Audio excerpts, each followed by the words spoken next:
Sobre o fariseu e o cobrador de impostos. Lucas 18, do 10 ao 14. Diz: 2 homens foram ao templo orar.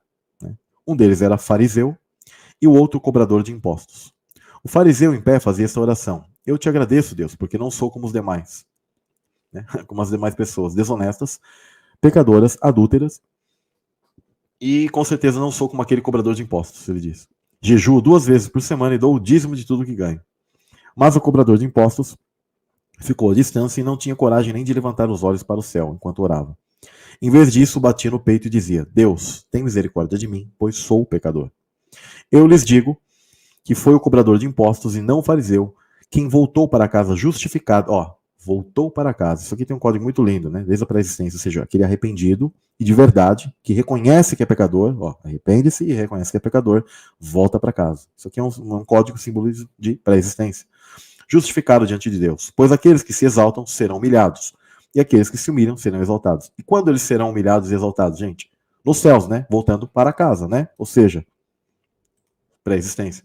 Mas o mais interessante aqui, o que é o fariseu? Pessoal, fariseu significa hipócrita? Não, fariseu não significa hipócrita. Fariseu era alguém que estudava muito, seguia muito, conhecia todas as coisas. Lembre-se que há uma passagem que Jesus ele fala assim: tudo que os fariseus disserem, né, façam tudo o que eles disserem, ele fala. Olha só, façam tudo o que eles disserem. Por quê? Porque eles tinham conhecimento. Só que eles não colocavam em prática. E aí ele fala: mas não façam o que eles fazem. Jesus deixou bem claro. Eu não lembro onde está esse verso, não separei aqui. Mas o que era esse fariseu? Ou seja, um cara conhecedor. E aí ele se acha mais o quê?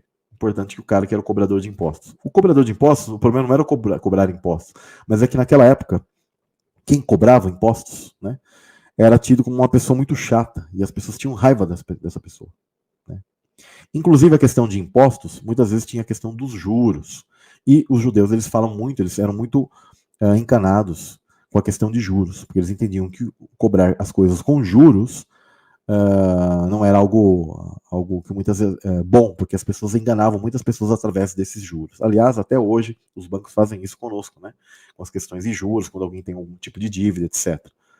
Por isso que depois o banco vem supostamente amigavelmente e fala assim: você devia tanto, agora já pague em tudo nesse pouquinho aqui. Você fala: uau, o banco está sendo legal comigo, mas a verdade é porque ele já te comeu com muitos juros já, e para ele, é importante que você pague aquele mais aquele pouco lá, porque você já pagou 2, 3 vezes já para ele há muito tempo, né? Mas você que não percebeu. E esse cara então se achava, né, mais importante que esse, ele conhecia todas as coisas e tinha uma oração o quê? Hipócrita. Por que hipócrita?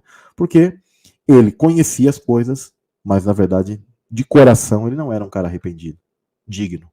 Por isso que o que reconhecia, tinha um arrependimento e fala assim: sou pecador, este sim volta para casa, céus, exaltado. Então, aqueles que se exaltam serão humilhados e os que se humilham serão exaltados. Sempre a questão de hierarquias e aquilo que Deus ele vai fazendo a separação, tá? De voltar para casa, o pagamento que Deus ele vai dar em relação àquilo que você fez ou não.